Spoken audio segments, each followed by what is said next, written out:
how to support stomach acid production. Hi, I'm Megan. I'm a nutritional therapy practitioner and functional blood chemistry specialist. And if you've got symptoms of low stomach acid production, if you're not sure, go check out one of my previous videos I just did on this topic. And let's talk about how do we actually support stomach acid production. And certainly I will get to supplements at the end, but there are plenty of other things that you can do to naturally support stomach acid production.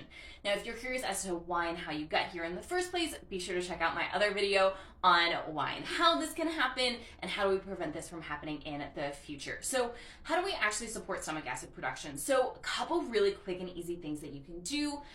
Chew your food. Just chew your food. Don't shove your food down your face. Don't just inhale your food. Don't take a bite or two, drink some liquid, and then swallow your food. Actually take the time to chew your food. And general rule of thumb is chew 30 to 40 times, but no one wants to count here, let's be honest. So chew until your food's about the consistency of a smoothie. Also, slow down. Take a few big deep breaths while you're going to eat. And I know this isn't going to be possible every single time you eat, but generally speaking, if you can take a minute and get your body ready to digest your food, my general rule of thumb is 5 deep inhales and exhales. So big inhale through your nose, exhale out through your mouth. Do that 5 times before you start eating, and that'll help your body get into a little bit more of a parasympathetic, relaxed state before you go to eat. Start your meals with protein.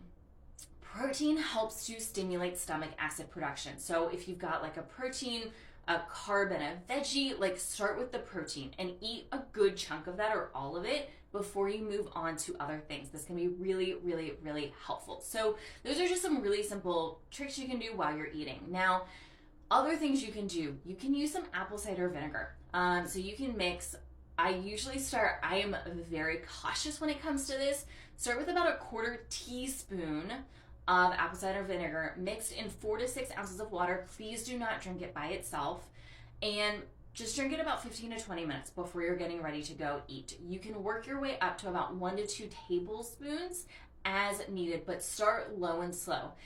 If you start to feel a little bit of a burning sensation, almost like an acid reflux, heartburny type feeling, eat a little bit of some animal protein ideally, or protein in general, and that should help subside a lot of that feeling. Now, if you do want to supplement, HCl with pepsin is typically my go-to. Now, this comes in a lot of forms. If your stomach acid production is super low, if you took the baking soda test and did not burp at all in those 5 minutes, HCl with pepsin, Designs for Health, and Pure Encapsulations have really, really good ones. If you're kind of borderline and you burped at minute 3, 4, or 5, you may not want something quite as intense. And Enzymix Pro is a really good option. Also, Hydrozyme is a really good option. And those are just a little bit less intense. You're not going to get quite as much of that HCl in there because you don't need it. You don't need quite as much. And here's the thing. This should not be a forever thing. If you address the real reason why and how you got there, this is just a temporary thing until you address those bigger root causes. And once again, those lifestyle things that I mentioned first, those go a really long way, and those are really beneficial just long-term forever that you can do.